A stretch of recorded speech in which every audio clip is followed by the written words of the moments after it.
It's quite possible, and I'm going to relate to my situation now. It's quite possible that if you do decide to go and get married again, that your wife will leave you. I'm going to be quite honest with you. All right.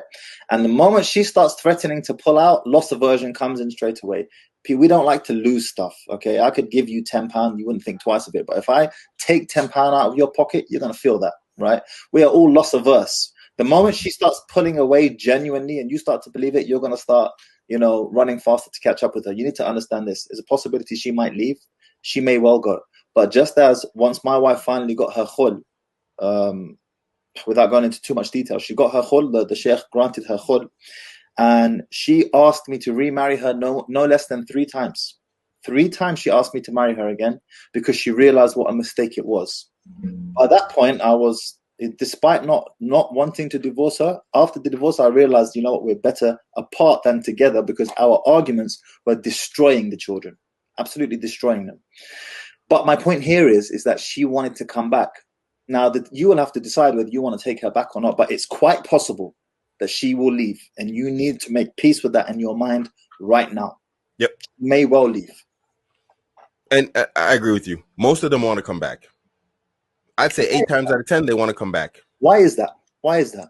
Because what happens is when women, like, anything you want and you show like with extreme desire or want, they turn into a congruence test.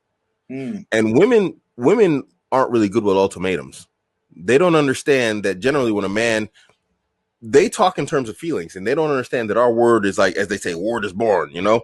When we say we want to do something or we're going to do something, they're like, all right, if you do this, we're done. They're like, oh, this dude, all right, well, whatever, I'm going to test him now because I know he ain't going to do it. And she believes you're a sucker, and she's going to test you. And now you're put in a position to where you either have to execute or you don't. If you don't execute, you're done. Oh, for sure. You're done. She's going to run you over because she knows you and your ultimatums mean nothing. This is why I always tell guys, if you're going to give your wife an ultimatum, make it one that you can carry out. Don't start with divorce. Don't do this or other, and you actually don't want a divorce because you'll end up divorced. And so what happens is she ends up in the position that you are. Because now, like I said, in the position where the guy who won't execute his ultimatum, that's where she ends up. So the guy who won't execute his ultimatum, I'm going to divorce you if you do this, and he doesn't divorce her, then you say, but that's the guy who won't do it. Now you flip the script. Well, if you do this, I'm going to divorce you, and he actually means it and does it. Now she's in that position because she didn't think you were going to do it. You see? And so now she's the dummy. And then what the women, like they said, I can't remember who it was.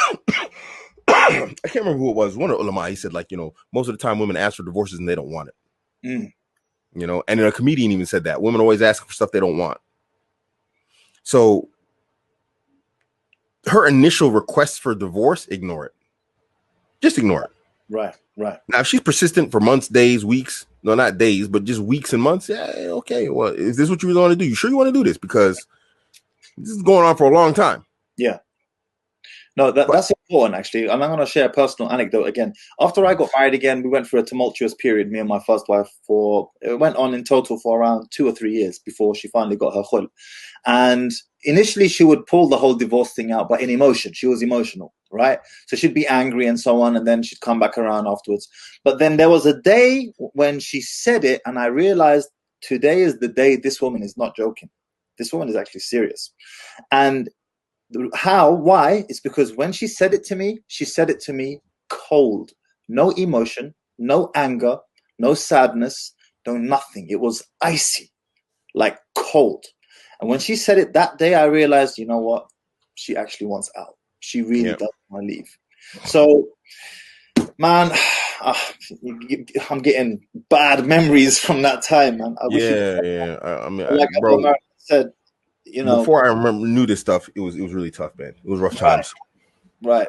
You may well lose her, bro, if you marry again, and you're gonna have to weigh that up in your mind, because now on the other option is, okay, I don't get married again, but then will you continue in this marriage potentially dissatisfied? I don't know what your personal situation is, and more importantly, you may well lose respect for yourself because now you essentially allowed your wife to force you or strong arm you to do something that you don't want to do, which is to abstain from polygyny.